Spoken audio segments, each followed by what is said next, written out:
Bonsoir mesdames et messieurs, bienvenue sur les échos du monde de DBS Télévision. Ouvrons-les si vous le voulez bien avec cette actualité brûlante. Dans le cadre de la marche mondiale pour le climat, la jeunesse sera de retour dans les rues le vendredi 25 et samedi 26 septembre 2020. Cette action sera accompagnée par une nouvelle stratégie dite radicale et offensive. Il s'agit de l'appel à la grève des lycéens et des étudiants partout dans le monde. Dans un contexte marqué par la pandémie à coronavirus, en France notamment, les mesures sanitaires empêchent une grande marche parisienne. Néanmoins, plusieurs actions locales sont prévues. Rappelons que les grandes marches de la jeunesse pour le climat, propulsées par le mouvement Youth for Climate, avaient marqué l'année 2019.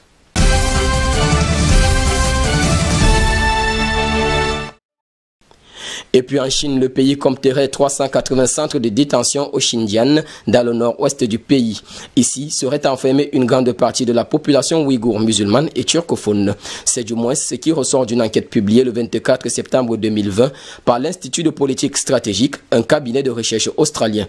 Pour Pékin, il s'agit plutôt des centres de formation. Quant à l'Institut de politique stratégique, une soixantaine de ces sites ont fait l'objet des travaux d'agrandissement entre 2019 et 2020, ce qui irait à l'encontre des dires de Pékin pour qui ces personnes qui n'auraient d'ailleurs suivi que des formations dans ces bâtiments seraient rentrées chez elles après l'obtention de leur diplôme. Rappelons que pour le centre de recherche australien, c'est presque 40% de plus que les estimations précédentes et l'étude ici présentée se base sur des images satellites, des témoignages et des appels d'offres dans le BTP.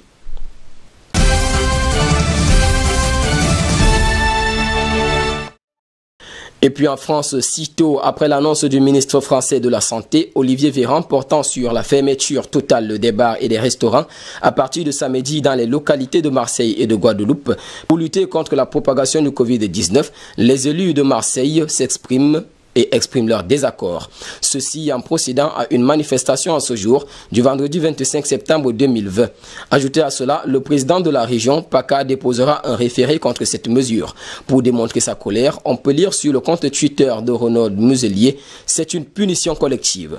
Il en est de même pour la maire de Marseille, Michel Rubirola. Celle-ci a fait part de son étonnement et de sa colère quant à la décision du gouvernement pour laquelle, dit-elle, la mairie de Marseille n'a pas été consultée. Un message suite auquel le ministre a répondu en disant ceci, je cite, « Ces décisions visent à précisément protéger les Marseillais ».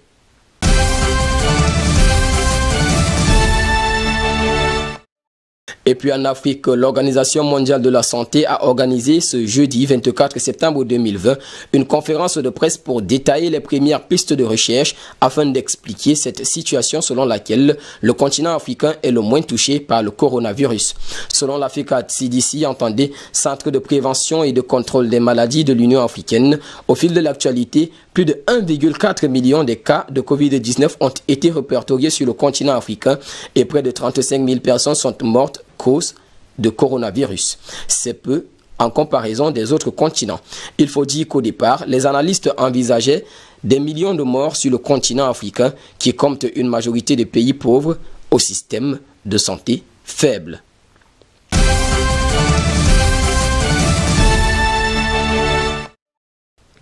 Et puis en Italie, une bonne nouvelle pour les migrants. Le navire humanitaire Alan Kurdi devrait débarquer ce vendredi 25 septembre 2020 en Sardaigne, en Italie, avec à son bord 125 migrants. C'est ce que relève l'ONG CI.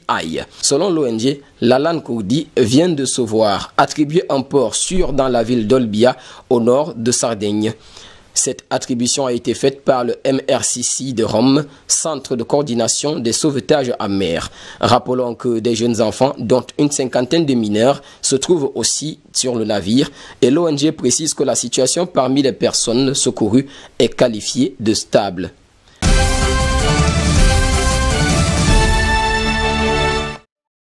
Et puis au Brésil, le carnaval de Rio, édition 2021, n'aura pas lieu. Ceci à cause de la situation sanitaire dominée par le coronavirus.